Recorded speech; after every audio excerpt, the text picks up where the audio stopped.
imagine what it's like. You've been in prison for 6 months, 9 months, a year.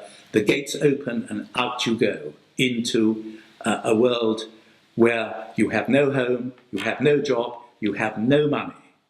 If there's no one there to help you, where are you going to go? It is depressing, to constantly see people coming back through the criminal justice system time and time again, and things haven't changed in their lives. And that's particularly so with young people. I'm a family man, I've got children myself, and I like to think that they've had good chances.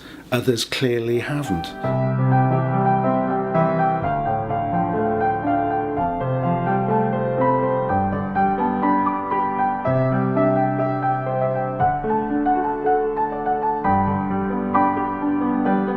What St Giles do very well is to sometimes use ex-offenders to actually be able to have a conversation with people to get their attention and then hopefully divert them to a more productive life. I've seen the probation service at work. I see what a good job they do. I think we're only effective if we work together, if we share information and we cooperate. There is no single magic bullet solution to any of the problems we all face together in trying to help turn the lives around of those most disadvantaged, most disengaged from society. So the big ask from me and from all of us at St Giles Trust is to ask you to start working with us, and in doing so mean that together we will mean there are literally hundreds of thousands less victims of crime in the future. So what we are looking for is growing partnership.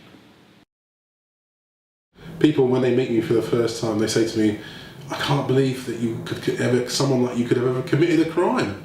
And I said, well, that's the whole point about change. If you met me 10, 15 years ago, I wasn't the person you see now.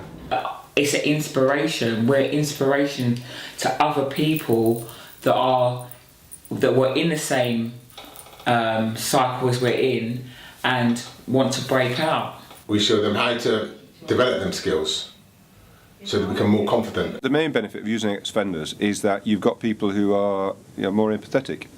And I think all the research shows that, in fact, if you've got a level of empathy, then it means that people will hear what you're saying. And that empathy allows them to get over a message that probably the police, probation, the courts don't always have that opportunity to get that message over. And that seems to me vital if we're going to save some people from a life of crime that will destroy both them and the people who are their victims. They know from first-hand experience. They know how to deal with someone just walking out of prison who was very, very vulnerable and very raw, but might come across as very aggressive and nasty. I and my team, we've all been through different traumas in our lives, been to prison, come out.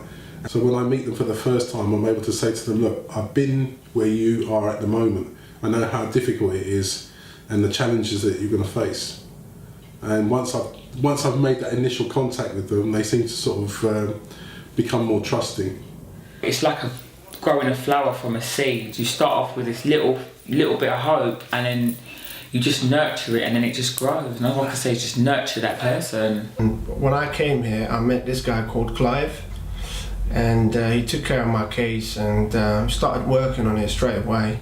I told him what I wanted to do, to finish my driver's license and then to do my plumbing course, which I always wanted to do. And now I've got 2 people working for me. I've got a little company, I won't say a big company, but it's a little company that's making good money. I've worked with lots of probation officers, and a lot of them have thanked us for the work that we do, because sometimes, or in the past, people didn't even bother going to their probation appointments on the day of release. When we get there, they normally calm down and they understand that it's a process. Prisoners, by and large, don't consider probation officers as their friends. They're an extension of the prison, waiting for an opportunity to send them back in. When really the reality is that probation service as well are trying to engage that person in front of them into something far more constructive. And in Croydon, which is a prime example, we're doing partnership work. So St Giles, probation, the youth offending service, police, they all sit around a table once a week and they communicate and they work with the same people. And I think that's the future of any sort of work in any borough to tackle the problems that we're facing in society. So I think it's worth at least a conversation, trying to build a relationship and then see what people can do better in the future together. We need as much information as possible as we can get on the ex-offender. Adjudications come into play, also any other risk issues to me, myself or my team, if they are got any issues with children. So all this information is very important. My hope is that we will work in a cooperative way with other agencies, and that they will work in a cooperative way with us. And especially in Croydon, things are going excellent. I'm actually growing to like probation even more. I would say 8 out of 10 will go back to jail if they don't get the help. What do you think of your dad? Are you proud of your dad? I'm very proud of him. He works every day. And what do you want to do later? I want to be just like him.